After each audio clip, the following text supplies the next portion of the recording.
Welcome to another show. It's the Debby Campbell Goodtime show. Today's guest, gosh, I mean, they had over 60 million recordings, 14 gold singles, 7 gold albums, and they were named Cashbox Entertainer of the Year 2 times. Ladies and gentlemen, welcome to the show, Peter Noone from the Herman the Hermits.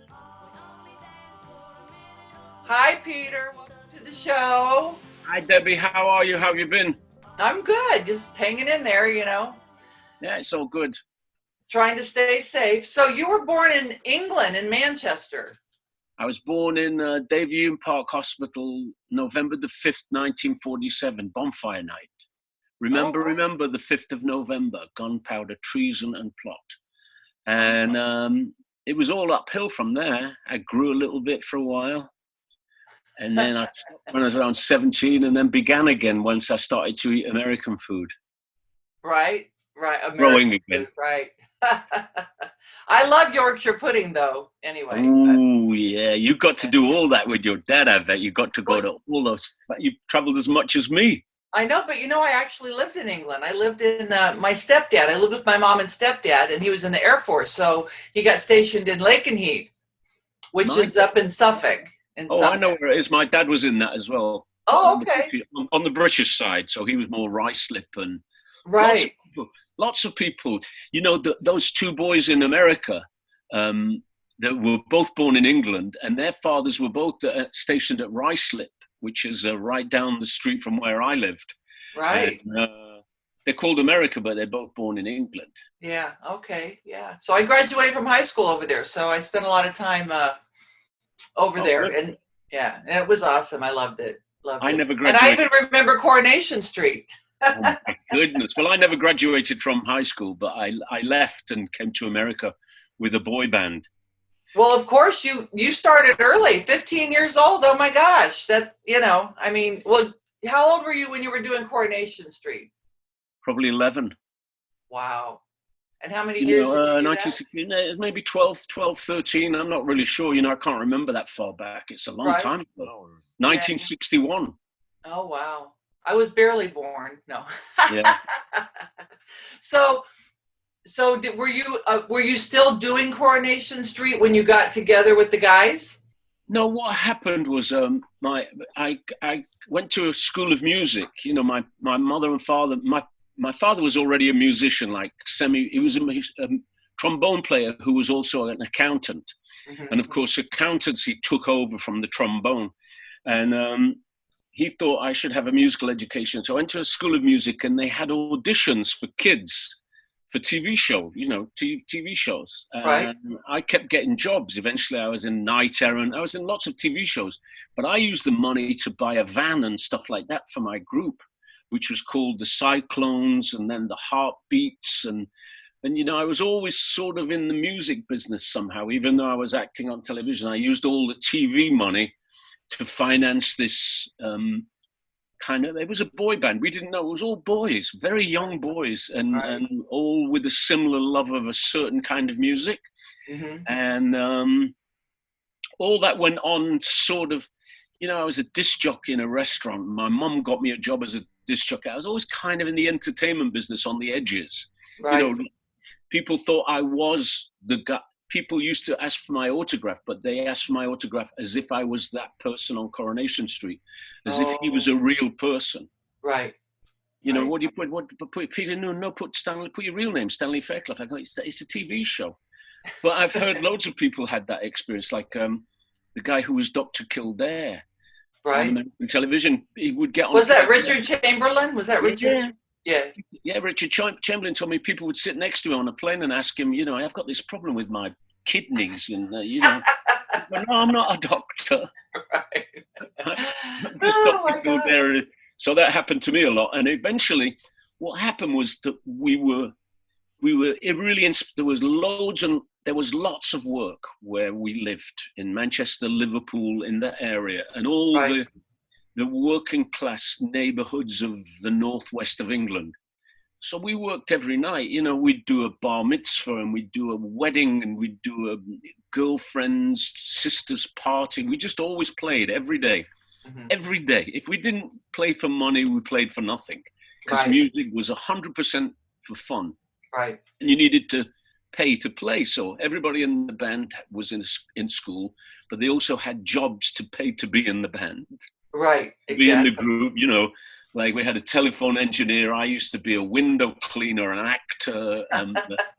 I helped a guy put posts in the ground made out of concrete, and everybody had a job. We had a bricklayer who had that hod on his shoulder, and we just were working class boys with a great affection for like Buddy Holly, the Everly Brothers, Roy Orbison, that sort of, I think it's called probably now mostly Texas music, although I don't know whether the Everly Brothers are from Texas, but we knew Johnny Cash, and if you could learn a Chuck Berry song, you had them all. Right. And we just were dabbling in the sort of pop music, really, rock and roll pop music, no blues. We used to do Mother-in-Law as a joke, mother-in-law, because it was funny. 14-year-old boys Right. don't have mother-in-laws. Don't have mothers-in-law. Right. Right. So we'd play the Cavern and we'd do My Boy Lollipop. Basically, we'd do My Boy Lollipop, a bit higher than that, but because no one else did it, you couldn't do a song. If the Beatles were doing a song and the Searchers were doing a song and Jerry Pace and the Pacemakers were doing a song, you didn't do it. That became their set list. So everybody was looking for unique set lists. So we had Mrs. Brown, You Got a Lovely Daughter, and Right. Leaning on a Lamppost, and all these odd Henry VIII kind of songs just sitting in our set list. And, we eventually made it. We made a hit single. It was a #1 record in England, and the label asked us to make an LP. And Was that the first one? The first song? Yeah. What was it? Something Good, yeah. Okay, yeah. And so the label, because we got a hit record, when you had a hit record, you went in to make an LP and another hit single, right? Right. So we drove overnight from somewhere because we were still working 7 days a week. Right. And we drove overnight and we recorded our set list, which was Mrs. Brown, all those songs. Our first LP was like the Beatles, was the best songs from their set list. And Mickey Most, after 11 songs, every other song in our set list was already like the Stones were doing Come On, and the Stones were doing Not Fade Away. And so we couldn't do that Buddy Holly song. And we ended up, and we said, well, we've got this song that we know called Mrs. Brown, You Got a Lovely Daughter. And we played it and he went, oh dear, let's put that on the side 3. On side 2 on the track number 3, no one will ever hear it. No one will ever get that far into your LP. Right. And of course, that came out in America and immediately sold like 400,000 copies on the first day, and it became the mantra for Herman's Hermits, Brown, You Got a Lovely Daughter. And, I want to know how you got your name. Oh, the name. We were playing in a pub. We used to rehearse in a pub. And the publican, the man who owned the pub and ran the pub, it's just really sad because I don't remember his name, and he's responsible for the name of the group. So we're up there on the stage, and it's a little stage, but he had a microphone, and we were at school. So after school, we'd go to this place. And in England, I probably remember, the pubs open at 5:30. They close from 3 o'clock till 5:30. So we'd run there after school, get into the rehearsal situation. And I'm on stage and I'm going, what hell little things you say and do? And I had my big horn rim glasses on. I wore horn rim glasses. And he walks up to the stage, and you could talk when people were playing music in those days, no shouting. And he goes, what you do? What the hell's that? And I go, well, it's Buddy Holly. Can't you tell it's Buddy Holly? He goes, you look nothing like Buddy Holly. You sound nothing like Buddy Holly. You're more like Herman from the Bullwinkle Show. And he meant Sherman. There were 2 characters, Sherman and Professor Peabody. Uh-huh. And Sherman was the boy, the boy who the dog was smarter than him. And I had this little fat face and these horn rim glasses, and it was kind of amusing. Yeah, you're right. It means Sherman, but Herman from the Bullwinkle Show. And he says to the band, "What are you laughing at? You should call yourself the bloody Hermits." So that was it. This guy said, you dress like hermits, you look like hermits. Right. So this man that we don't even remember his name, Herman and the Hermits, was that. So we went home that night, and our drummer at the time was this guy called Steve Titterington. And we went to his house, and his mom decided to make suits for the Hermits. And I said, I'm not wearing a suit because I'm Herman. Right. You know, I'm going to stay being Herman. I don't want to wear the band suit. Right. So she made them suits made out of potato sacks, those big, horrible potato sacks. So, and we played at the Manchester Plaza. And the next day we played at the Manchester Plaza with our new name, Herman and the Hermits. And they wore those potato socks with those little white streaky legs sticking out at the bottom of the potato sacks. And of course, they only wore it one day because the drummer, it scratched all the skin off his bum. Oh, and my the gosh. guitar players, it scratched all the skin off their shoulders. Sure, and I was like, in my little blue suit, little Lord Fauntleroy. So yours lasted a little bit longer, yeah. Yeah. Yeah. So that was the name. We had the name, and we changed it, and we had the cards made. You know, Herman and the Hermits, bar mitzvahs, weddings, anything. Urmston 6751, which was my mother's phone number. I was the only guy in the band whose mom had a phone, and that was it. So we were off, and then we got a manager, and then we got a producer, and we used to audition for labels, and. You know, if you listen to the auditions, we weren't that good, but we had great enthusiasm. Right. We never must try harder was never written on the report. But, you know, even the Beatles got turned down by the same people as we did, you know. Exactly, yeah. Turned down. They were really looking for a new Cliff Richards or a new Adam Faith. They weren't looking for another. It's amazing, all of the artists that came from England. You know, it was like definitely a British invasion, you know. I mean, and they're all fabulous. I mean, you know. Well, you know, England's a very small country, and what is really fabulous about that is that we all kind of knew each other. Right. You know, like your dad knew everybody in the Wrecking Crew, right? But we knew everybody in every band in England. It was such a small scene. And, right. You know, lots of good ones didn't make it, but we knew Jerry and the Pacemakers, and we knew Billy J. Kramer and the Dakotas, right. and we knew the Beatles, and we knew the Stones, and we knew Brian Poole and the Tremblers, and we knew the Searchers, and we all... And loads of bands who didn't make it, who were really good, like the Undertakers and the Escorts, but we'd all know each other, and we'd all kind of be enthusiastic about the possibility of them making it. You know, you want your friends. There's nothing better. There's no bigger thrill. The second biggest thrill after hearing yourself on the radio is hearing one of your friends on. One of your friends, yeah. I remember when I lived over there, I remember the Bay City Rollers and T-Rex. Yeah. Yeah, they were big at that time. Yeah, that's funny. Yeah, so, oh my gosh, so your career was just off and running. I mean, you probably were on every magazine, every international magazine. You were on the cover of Time magazine. Do you have all those copies? Yeah, I do somewhere. You know, I'm not one of those gold records things. I don't really have that. I have a Hirschfeld when I got a Hirschfeld in the New York Times on Broadway, because that's sort of something. And I got my music doctor degree thing, but not the gold records. I don't even Time magazine was a big deal, but I didn't really know about it when it happened, because people who are 16, 17 don't really know what Time magazine represents. Only now, wow, that was a big deal. Yeah, I've got one in here with Dad on it. You know, he was on it, a picture of it, a plaque, you know, with the Time magazine cover. So that's pretty cool. But yeah, so now what shows do you have special memories of that you've done throughout the years? You know, we first came to America. The first American show was in New Jersey in a high school, and they announced. I remember the guy's name was Gene Kay, and he was a disc jockey from Allentown, Pennsylvania. There, and he announced us, and the band started to play.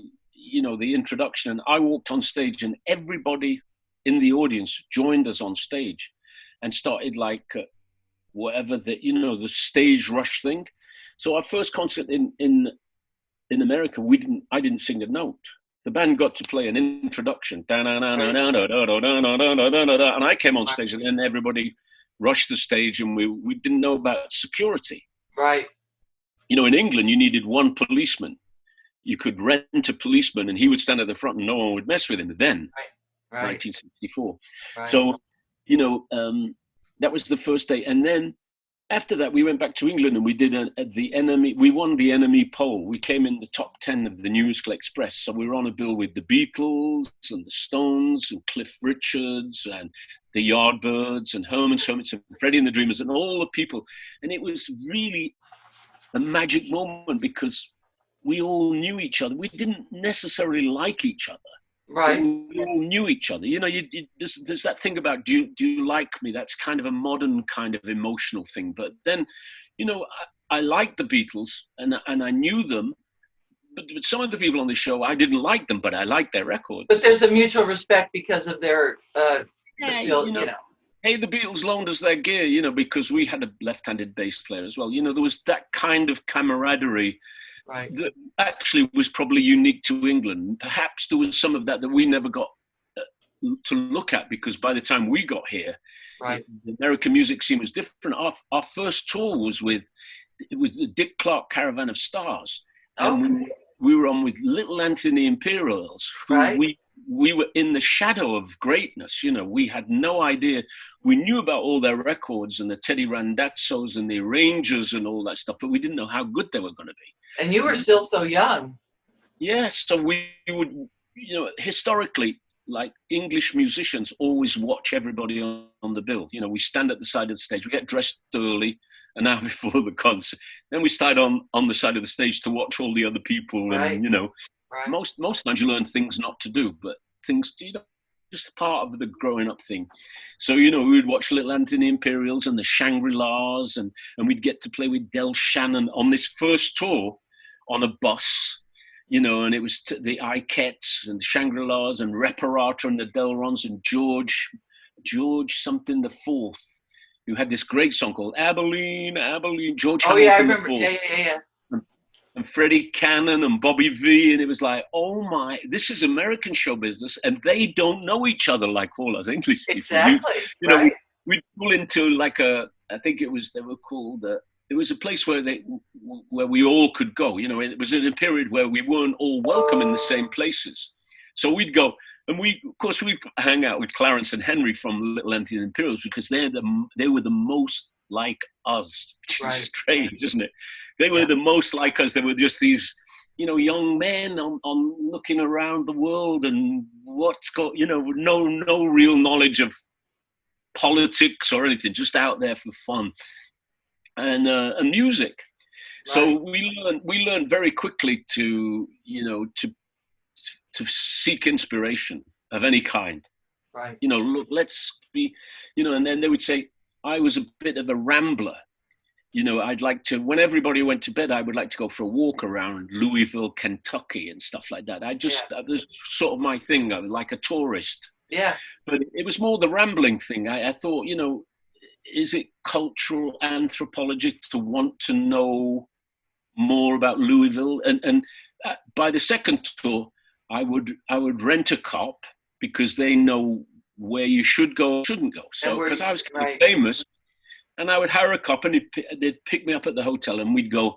So like in Philadelphia, he took me to a cop to Atlantic City to see Sarah Vaughan. To see what? Sarah Vaughan. Oh, okay. If I didn't go with that cop that night, right, knew this, where you would have ended up. Sarah Vaughan. Right. So I would do all these odd things, and I'd meet. You know, I met B.J. Thomas in Houston before when he was still playing the clubs. You know, all those wonderful people because I was inspired not to be like locked up and lonely like lots of those British pop stars ended up. Exactly. What I was shocked to see is how many singles you released between 1964 and 1970. I mean, it was like every month almost you were releasing a new single. Well, in 65, they put out 11. Right, I saw that. Yeah, I mean, I'm like, oh my gosh. It's like... And they all did well. But you know, what happened was that I think the label thought we were a flash in the pan and they wanted to get them all out as quickly as possible.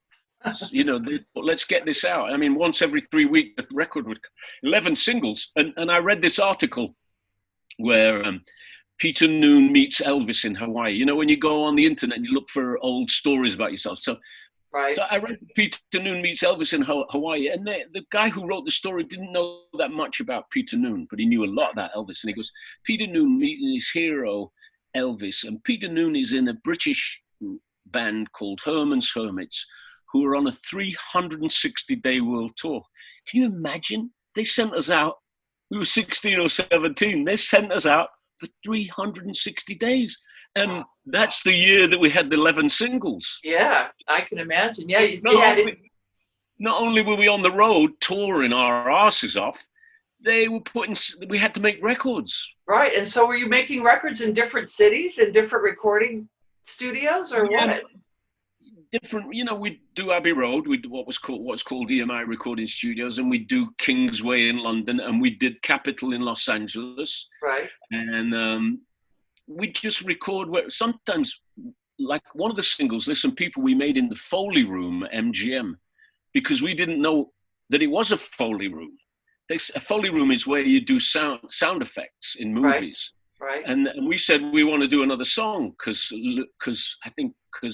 Liberace had 2 songs in the movie, so we want 2 songs as well. Right. And we were kids. Yeah, we want 2 songs too. So they sent us in this room, and it had one. We are. We did listen, people. There's no reverb. There's just the reverb probably hadn't been invented, but there was no slap echo or any of those wonderful things that were available. It's just completely flat, no background vocals, because there was only one microphone. Oh We just were so lame. We just sang around one microphone. We didn't know it was going to be a single. Right. What was your favorite song that you recorded? I like Time Into Something Good because the moment of making it is still very fresh. Making your first record and hearing it on the radio for the first time. And I also like there's a kind of hush because when I do it on stage, the audience sing along with it and it moves. Did you record that one in Manchester? I'm Into Something Good. Was that in Manchester? No, we never recorded in Manchester, but we did. We recorded at Kingsway in London, and everybody did there. Like the Animals were there, the Nashville Teens, Donovan. A lot of people used Kingsway, Delaney, the Independent. See, we were lucky. We were lucky because, like the Stones and the Beatles and Herman's Hermits, we were independent. We weren't signed directly to the label, so we would deliver the product. We wouldn't let them tell us. Right. We didn't have an A&R department saying, "Oh, that's not a single." We just said, "Put this one out Thursday," and that was kind of it was a kind of powerful position at the time because everyone else had to wait for somebody to give them permission. Right. How did Mrs. Brown, You've Got a Lovely Daughter come about? How did it come about? We had Keith, one of the Hermits, bought a Gretsch Country Gentleman guitar in Manchester, and it had perhaps Gretsch Country Gentleman, the Chet Atkins model had a little damper thing. It had a little button that you turned and it put a little bit of foam, if it existed, against the strings to make that clank, which was supposed to be a country sound. It was more like a banjo with flattened strings. Right. Which is the opposite of a banjo, but maybe a ukulele. Anyway, flattened strings. And we thought we'll never be able to use the damper thing because we don't know songs. We don't have any kind of banjo effect things. Right. And we came up with Mrs. Brown, You Got a Lovely Daughter because the sound of that guitar inspired that song. Does that make sense? But how did the words come about? Oh, the words is there really a Mrs. Brown? Well, I could say there is really, but it could be Wendy Herman, it could be anybody really. It wasn't actually Brown, but the inspiration from the song was more of the guitar. Right. It's kind of interesting. It's a great story, isn't it? Because it is. There's been other ones, there's like Sylvia's mother or Sylvia's, but other people since then have made songs where you talk to the mother, but that was kind of. Yeah, I'm always interested in how songs come about, like what inspires. Yeah. Was it inspired by somebody? So you disbanded in 1970. Why was that? Because you guys were like at the height of your careers going. We were all kind of, we'd been going for a long, we'd done too many dates, that's really what it is. So you probably were burnout? It wasn't burnout, but we all had other things that we wanted to do that we'd been, like people had been offering all of us different things to do during this thing, this run, this 5-year, constantly on the road, 360 days a year. So some people wanted a life. I got a TV series in England. I was on this TV series called Mike Yarwood, and it was 3 people on the show. And I'd signed for 13 weeks. I'd left the band for 13 weeks to do this show. And remember, with my band, if I didn't work, they couldn't work. Right. They couldn't. Because you were Herman. Got to move. Yeah. They could have went on like the Hermits, like they could have went on as the Hermits, I guess, but. Well, they tried that and it wasn't very successful. But what happened was we decided to disband for a bit and get back together whenever we felt like it. Let's talk about each project. And I left and I suddenly got really busy. Then they re-signed that other show from 13 weeks to 3 years. And I was on every Friday. And it was the number show on British television. So what was it called? Look, Mike Yarwood. It's called Look, L-O-O-K. It was on Friday nights. It was a fabulous show, and it gave me an opportunity to do other things. I doing scenes with 2 other people. It was a 3-character show, a comedy and musical show, right? Very light. And Mike Yarwood was a person who did impersonations. Parodies and impersonating people. So I learned a lot from him. I could do a good Johnny Cash, and we would have fun. It was a great fun show, and I think the audience liked it. And of course, by the end of that, I wanted to come back to America. I didn't want to be in a band again. I wanted to come and live in America. I thought, I don't really want to be in England. Maybe you enjoyed it there, but I felt it was very stifling, the fact that, if you worked for the BBC, you couldn't work for anybody else. And it was like... Well, plus you were still composing and producing, and you were working with artists like David Bowie and Debbie Boone. Yeah, was that here in the States or was that in England? In England, but I was... See, my thing is I was always more enthusiastic about me than anybody else. So, I had to be, they ran out of enthusiasm for my enthusiasm in England. I was always pushing and come on, let's do this. And, David Bowie, he came on Top of the Pops with us because you probably remember. I remember Top of the Pops, yeah. You could use the track from the recording if you had the original musicians. And David had played the piano on the record. So he had to come on Top of the Pops, and he wore a dress and a little flowery hat and everything. So it was great fun, but you couldn't challenge the BBC at the time. We made a single like "You Won't Be Leaving," and they wouldn't play it because it was like, let's spend the night together. They thought, this is another opportunity for it. It was the end of that beautiful period where the BBC were in control, and I was working for the BBC. So now I was like trapped in this BBC thing where, perhaps if you remember, Cilla Black was a guest on the Rolf Harris show, who was a guest on the Lulu show. And Lulu was a guest on the Rolf Harris show, who was a guest on the Cilla Black show. And it was the same 3 or 4 people just churning around and everything. And I didn't really want any of that. I wanted a bit more freedom. You had quite a few famous people that played on your records. Yeah, because we knew everybody. You see, so Jimmy Page was in the studio, and he would, for £12, he was nearly as good as your dad for £12. You know what I mean? He was nearly. Yeah, nearly. Well, so he'd have an idea. And he wouldn't ask for a piece of the song. Right. He just happened to be playing on people's records. Right. So we had, and John Paul Jones did all the musical arrangements, like the strings on There's a Kind of Hush and the trombones and all that. He wrote all those.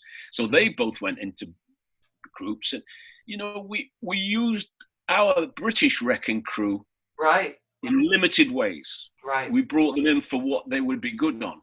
Right. And Jimmy Page... And Vic Flick, who's not a famous one, but he's very famous in England, he played that great lick on Silhouettes. He invented that. That wasn't us. He brought that to the session for free. I'm not familiar with Graham Goldman. Who's that? Graham Goldman. Graham Goldman was in 10cc, but before that, we know Graham Goldman from early days in Manchester because he was in a band in Manchester called the Mockingbirds, and they recorded a song called For Your Love, which Seems was like a hit. I remember that. that For your group. love by the Yardbirds. For your love, I'd give the moon if it were mine to give. And he wrote Bus Stop. Da, da, da, bus stop with day, she's there, I say. Oh yeah, I She's remember that. running Da, on the road. da, da, da, da. Yeah. And he wrote No Milk Today for us. And he wrote Right. those other two songs for us, but we couldn't get them right. We would record everything in those days. We'd go in the studio and just record everything we knew. And they didn't turn out to be singles for us. We said, that's not a single. And we gave it away. And the next thing you know, the Hollies have a Bus Stop at number 1. Right. And then we're friends with the Yardbirds. We give them For Your Love. And it's a number 1 by the Yardbirds. So we never spoke to them ever again. Well, it wasn't their fault. So we used to give away these good songs. So you moved to the States. So is that when you had success with one of the Glory Boys? Or was that in England? Yeah, it was sort of a success. I had a bit of a band called the Tremblers, which was also a load of famous people. I had Dave Clark from the Dave Clark 5 as guesting on it, and I had, Dee from Elton John band, and Nigel, and a couple of the Heartbreakers. And it was just one of those fun projects where you go into the studio with a load of fun people and just work late at night and just make recordings. And we got a Sony deal and put out an LP. And I went out on tour. We got a car and a BMW and a van, and we schlepped all around America as a new band because we'd heard that's what the Police did to break it. But radio was in that little bit of a moment where it wasn't good to have been in the 60s. Uh-huh. Now you needed a haircut and a bit of makeup and stuff. So we were not gonna. We were just hard. We were somewhere mixed between glitter and grunge. We played grunge, but we glittered. So we didn't fit in that whatever was going on. And then of course MTV came along, and that was the end of that kind of music anyway. Yeah. Now, when did you come to the States and stay from then on? I mean, you moved here. I think like 1980, I moved here and I got a green card. And I got a job.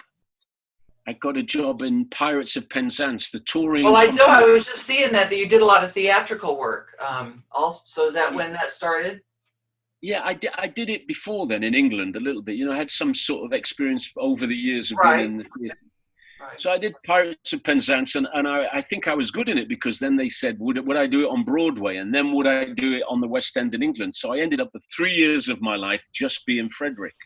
Wow. No Herman Hermits, no Peter Noone, nothing, just this character. Right. I know, you got rave reviews too. Well, I think I was probably good at it. They kept asking me back. So that kind of took its toll on the recording. And when I came out of that, I made one of the Glory Boys. I wanted to make a record, and it was just radio wasn't waiting for the new Peter Noone record. Do you know what I mean? Right. Still not. Right. So then I decided around the end of the 80s that I would try to recapture the Herman's Hermits thing, that sort of energy. The Tremblers was supposed to be Herman's Hermits 20 years later. Reincarnated. Yeah. Right. Yeah, the music 20 years on. Right. But it didn't really work. So I decided to go and listen to the Herman's Hermits records and try to build the show around all those great songs. And, that takes 20 years, a brand new show. And now I got a show it's like Oklahoma, everybody knows what they're supposed to expect. He's going to do I'm Into Something Good. He's going to do 10 of his hits. He's going to do some Johnny Cash and some Monkees and some Mick Jagger. And he's going to do all this stuff. And it's called the show, and it's been very successful. Well, they expect it too, I'm sure. Especially those, what are they, Noonatics or Noonie? Lunatics. Lunatics. Yeah, it rhymes with lunatic. Right. That's funny. I think Wayne Newton, I think they're Wayniacs or something like that. Yeah. So they expect those songs. I mean, that's what they want. Well, yeah, they expect me to do those songs and to be amusing all at the same time. And be able to stand up and all those things, you know what I mean? Right. So when you were doing Broadway, what is this Topocana Martyrs Day? What is that? Oh, yeah, that was a play I did in LA Actors Theatre. It was a bit of a stretch for me because it was just a horrible little Englishman. I couldn't relate to him, who was a nurse in Africa. And somebody came to me with the idea, and I thought, well, why not give it a try? Try and act to be something other than the leading man. All my life, I've always been chosen as the leading man. Right. And I thought maybe it'd be good to play the murderer. And because of that, I actually got another job in a TV series. What was that one? I'm trying to think of the name. See, I forgot. I'm looking. The name. I'm seeing if I have it here. I have a lot of TV stuff that you did, but I played the murdering manager, embezzling murdering manager, cross-dressing murdering manager, which was a bit of a stretch because I'd never cross-dressed and I'd never murdered. But the management bit I got down perfectly. And that was a TV show. It was a acting job as an actor. We'll have to look for that. I wonder if that's out anywhere. The guy who jumped into other people's bodies. What was that called? And he was a great actor. And then I got to replace him in a Broadway show, the same guy. I replaced the guy I worked with. I was his murdering, embezzling manager. And then I got to replace him in a show on Broadway called Romance. And I did the tour of that, which again was a stretch because the guy was homeward bound one evening in spring. He was like a real baritone guy. Right. So it was a complete change for me. I had to dress bigger and everything. Homeward bound one evening in spring. All that stuff instead of, Right. And then you did Aladdin. I know. And then a total different Aladdin. I mean, that's a total different than what you're talking about. Yeah. I wonder if you could get away with Aladdin nowadays. There you go. This guy with a big bent scimitar on stage, picking up chicks. I don't know if that's allowed anymore. But I did it all. Once upon a time, you could, when you got a job in a movie, they knew you were being an actor. Right, exactly. And then also you hosted the PBS special, The British Invasion Returns. What year was that? It must have been around 1990. I'm not good at years. I would say sometimes I'm not by 20, but I think in the 90s. And the British invasion doesn't go away. So the returns is kind of strange because you still hear those songs. People come to my show much younger than their grandmothers, and they know the songs. And people say at the show, "Oh, I don't remember you doing." Yeah, that's you. I forgot that you did that one as well. Right. Because some of them do. Some songs you hear the song and you see the person's face as you hear the song. I've got a few of those. Right. You see their face. Yes. If you I was all right for a while, you see Roy Orbison's face. So, Right. Exactly. and Elvis went. You see Johnny Cash. You see his face. I think I got some songs where when you hear the song, Mrs. Brown, and they know Henry VIII, I'm Henry VIII. They see my face. Yes. Exactly. In their head. Yeah. So that's lucky.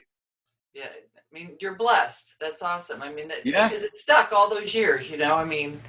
So I want to know what the name of the song was that you sang in the Kirk Douglas movie.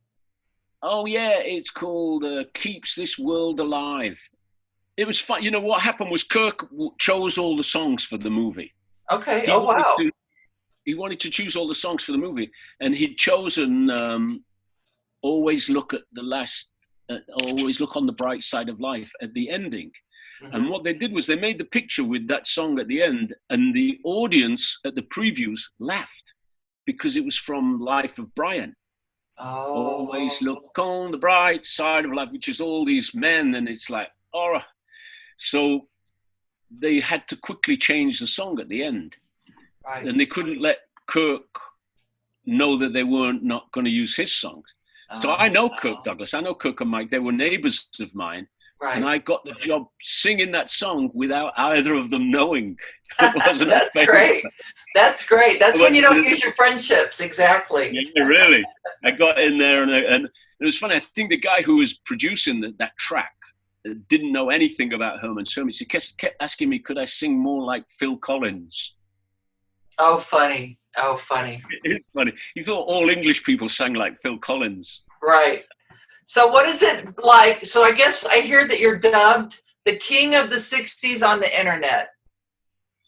Well, I'm not so sure about that. I probably was for a while, but it went so quickly, it left me behind. What happened was that at the very beginning, I had this peternoone.com, and I created all these characters who would connect the lunatics to each other. My idea was that what we should do was not me connect to all the fans, but Right. have all the fans connect to each other so they could be like deadheads. I once was on a plane somewhere, you know, and there were all these strange people around me, and they were all going to a concert. And I said to the guy next to me, "What is going on? What is this on?" He said, "Oh, we're deadheads. Or we're deadheads." And I go, what does that even mean? Is it a drug thing?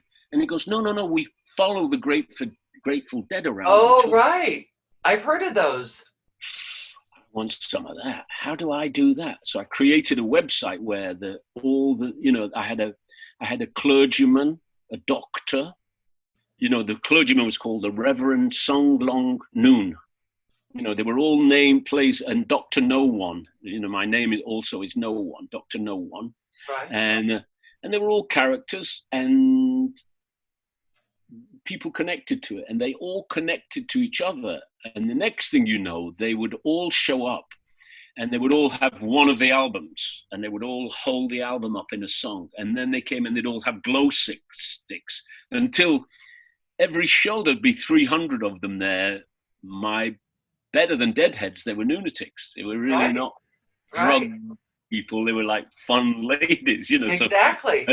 So, and it grew and grew and grew. And now, you know, now I announce a show, and they're the first people to know, and they're the first people to buy the tickets. And they go to all these places. You know, we've got people who've been to 800, 900 shows. Oh, I know. I bet you have, because I know I saw it with my own eyes with Dad's fans, you know. Exactly. And then when somebody doesn't show up, you kind of wonder if something happened to them, because you know what I mean? Did you ever have that? I do, yeah.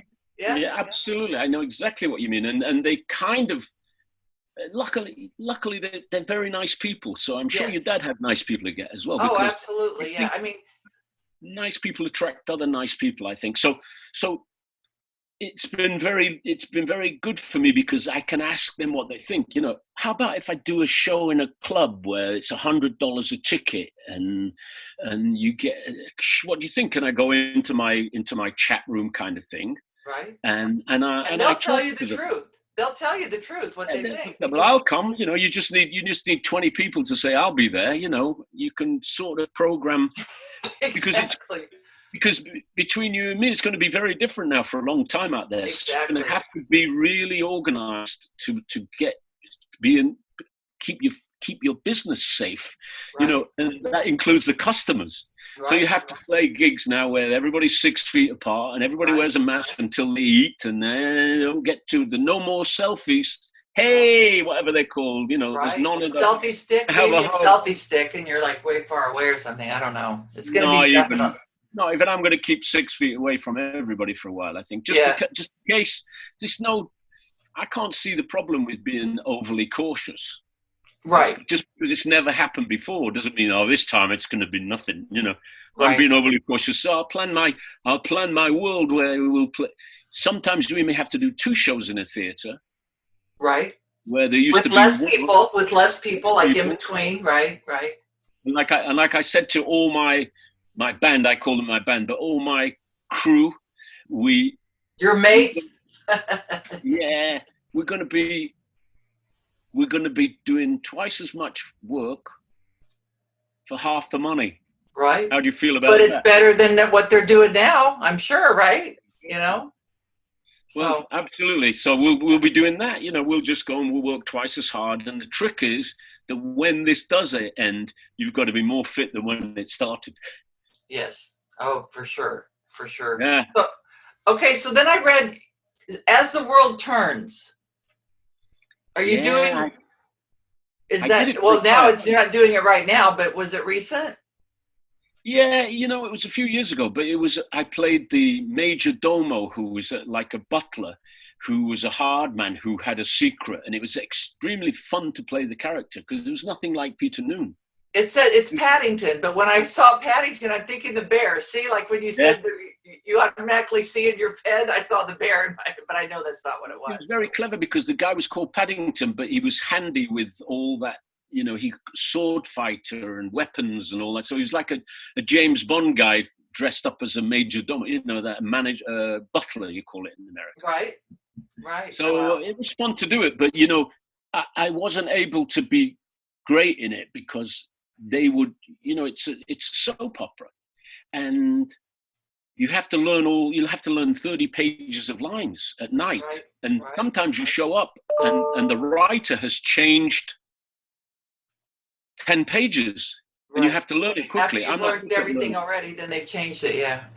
I'm not good at learning lines. So I quite often would panic, and I don't need my job to have any fear in it. Right. I don't want that. So I quickly weaseled my way out of showing up every day for that. Yes. Do you use a monitor on stage? No. See, Dad had one, with all the words in case you forget something. My words are much easier than your dad's words. Mine are second verse same as the first in most songs. I skipped over. I wanted to know about these movies. So you were in 3 feature films? Yeah, what happened was we got a record deal in America with MGM. Uh-huh. And we were really impressed because they had Connie Francis and Johnny Tillotson. Oh, we'll sign with them. They're big stars. Right. And what they wanted was soundtrack albums. So they didn't really want Herman's Hermits acting abilities. They wanted to make soundtracks because we've got this band who is selling all these records to lots of teenage girls. So let's make some teenage movies like Elvis Presley. So we got the same producer, the same director as Elvis Presley movies, but with us running around, and we're not that good at acting as Elvis Presley and those people were. You know, we were more characters. So they were fun to make. You know, we had a load of fun making them, but they were not classic movies. And they were centered around your songs, weren't they? Pretty much. Well, the first one was the one with Liberace and Connie Francis, where it was a remake of Girl Crazy. Oh, is that When the Boys Meet the Girls? Gotcha. Yeah. Right. And then we did one called Hold On, which was based around a spaceship and Pacific Ocean Park. Right. And that became a Hold On. And then we did Mrs. Brown, You Got a Lovely Daughter. Right. And the daughter was a dog. Mrs. Brown was a dog in that one. Just, pretty funny. But they let us do it. We just had a lot of tongue-in-cheek moments. But, when we were doing Hold On, the movie and the spaceship, the guy who is such a classy guy, he was called Arthur Lubin, and he'd done Mr. Ed and the Three Stooges. So he had a massive background, and there was a really good guy. But he said to me, we were in this room, and he said, you're going to get in this spaceship, and the spaceship is called Herman's Hermits, and we're all looking at each other like, what a plot! Maybe a time capsule, not a spaceship, right? Exactly. Yeah. So, what song do you have that would fit in that thing? And he's thinking we're going to go, So I say, how about Leaning on a Lamppost? And he goes, Leaning on a Lamppost? What's that got to do with a spaceship? And I looked at it, I said, well, our fans will understand. And we get in a spaceship and we sing I'm leaning on the lamp, in case you think. It's classic, because they didn't know we were making fun. I'm leaning on the lamppost at the corner of the street in case a certain little lady comes by. Oh me, oh my, in case a certain little lady comes by. Oh, she's wonderful, she's marvelous, she's fabulous, she's beautiful, and anyone can understand why. They didn't know that we were making fun of ourselves, not them. It's ridiculous for Herman's Hermits to get.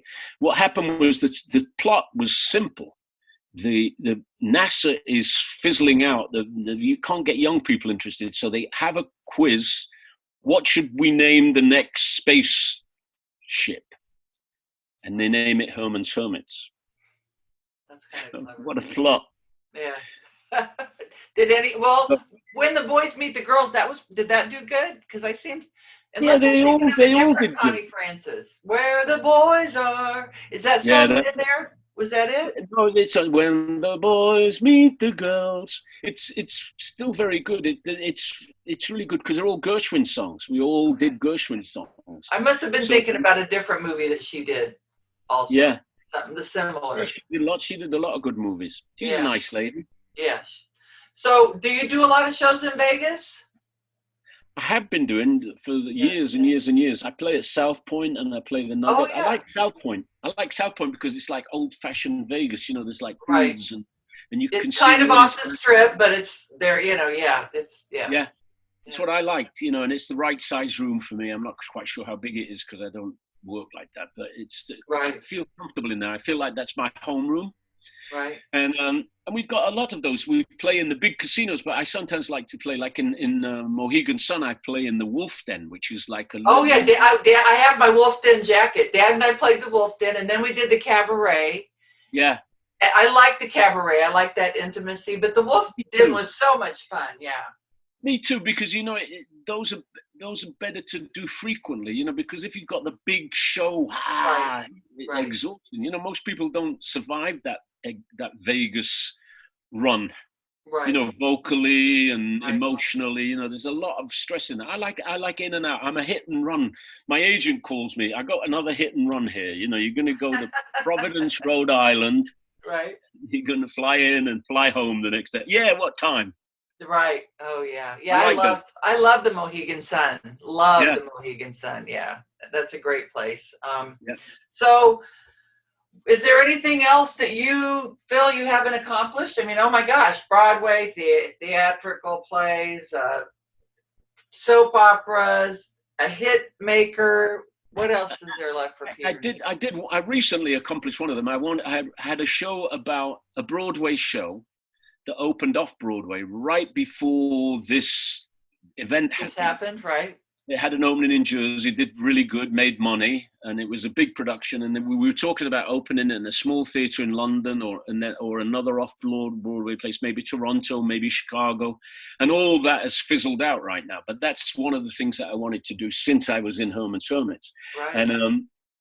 And also, I just want another 10 years because I always figure things out during... I've always said to my agent, when he hangs up, I go, thanks, Howie, 10 more years. And like a week ago, I called him. I said, hey, Howie, 11 more years.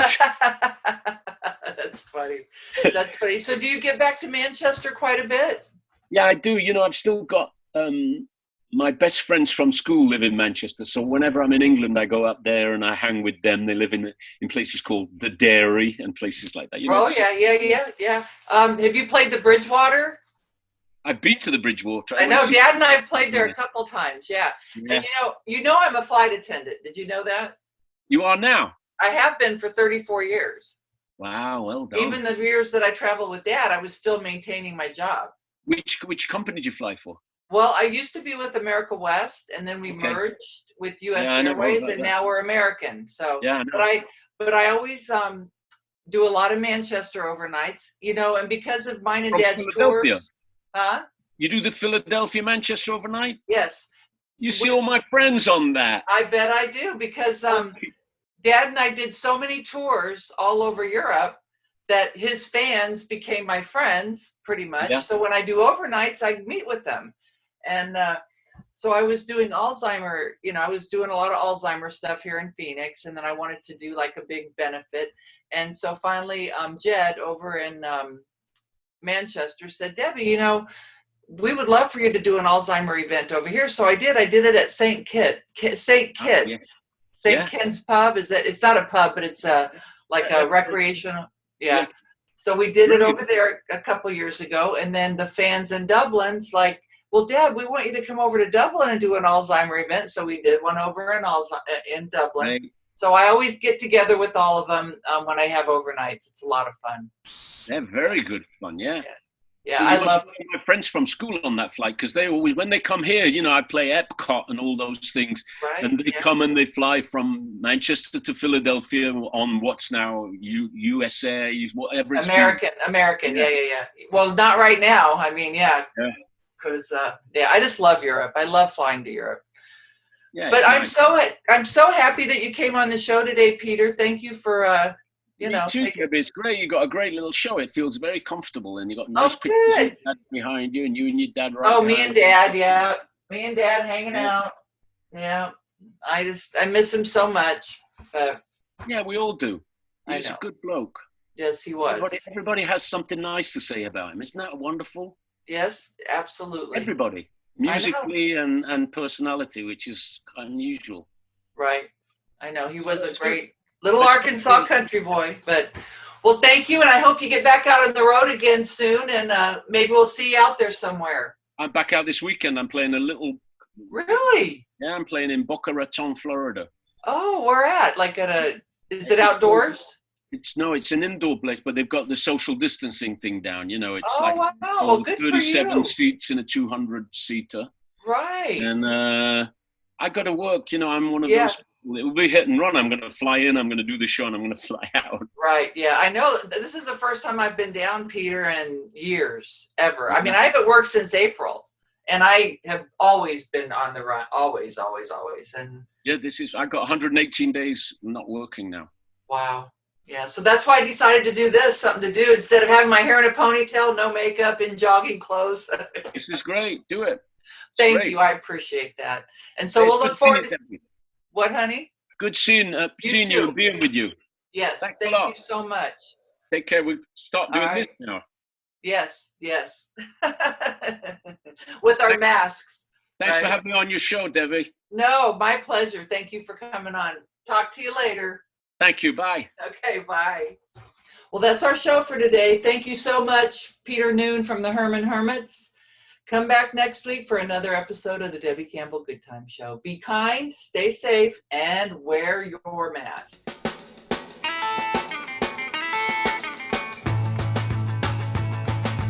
I'm Henry the Eighth, I am. Henry the Eighth, I am. I got married to the widow next door. She's been married 7 times before, and everyone was an Henry. She wouldn't have a Willie or a Sam. No, Sam. I'm her 8th old man, I'm Henry. Henry the 8th I am. Second verse, same as the first. I'm Henry the 8th I am. Henry the 8th I am. I got married to the widow next door. She's been married 7 times before, and everyone was an Henry. She wouldn't have a Willie or a Sam.